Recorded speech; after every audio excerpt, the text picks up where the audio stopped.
Welcome to the channel. I'm Vahvuus.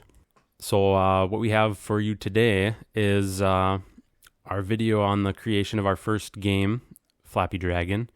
Just a rip-off of Flappy Bird.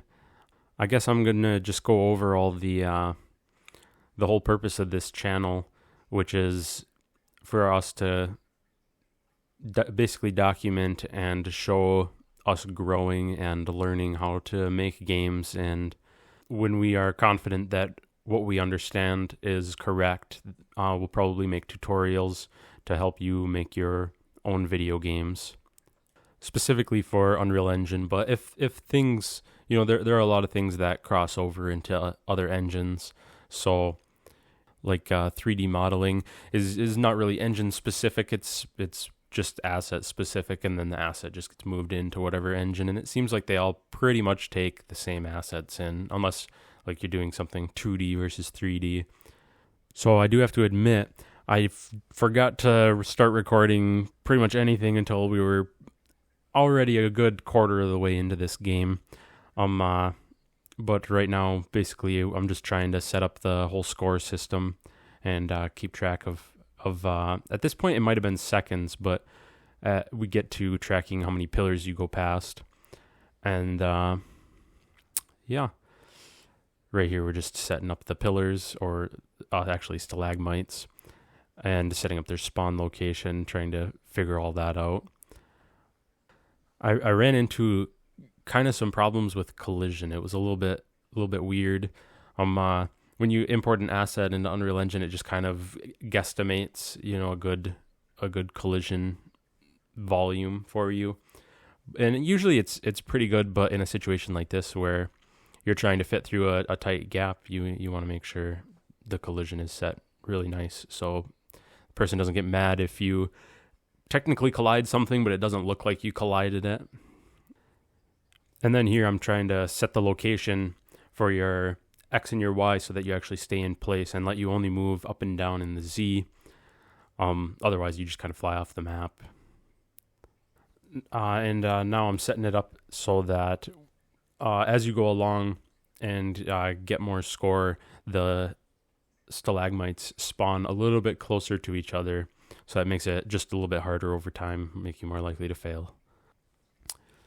And then, we got to do a lot of testing. That's one of the most important things for when you're making your game, is just testing constantly. There's quite a bit of footage I cut out just from me playing the game over and over and over again and failing repeatedly over and over and over again, and testing the different widths of, the stalagmites and trying to find something that was kind of hard but not too hard, If you want to play this game, I'll leave a link in the description so you can check it out. It goes to itch.io. And then here we're back to collision again, me testing collision. I went back to the original collision for this, and then I shrunk it down a little bit just to try to make it look like it seemed just a little more fair. And then just now I'm setting up materials, and I'm going to set up the wings flapping pretty soon here, yeah. And for that, we'll just use a simple track, a simple 0 to 1 over like half a second, and then back down to 0. And then we can play that from the beginning and multiply that by whatever your rotation is going to be. And it ends up looking like a good flap. A lot of times you just kind of play with those numbers and see what looks good, and whatever looks good, that's just what you go with.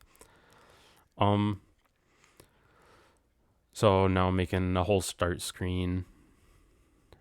When you start, pause the game so that you don't just get thrown right into it. You actually get to start it. I realized when you start, for some reason the camera starts inside of the dragon, so I just delayed it half a second so that you could see the dragon from the outside, not the inside. Now I'm setting up an actor that is going to spawn, because right now the world is moving, not the dragon, which is like counterintuitive. You'd think that I'd want the dragon to move, but I think it's actually easier this way to make the everything else move around it. So I'm setting up a spawner that will spawn rocks, and it spawns rocks probably like 3 or 4 rocks a second, something simple like that. And then I also give it a random rotation and scale.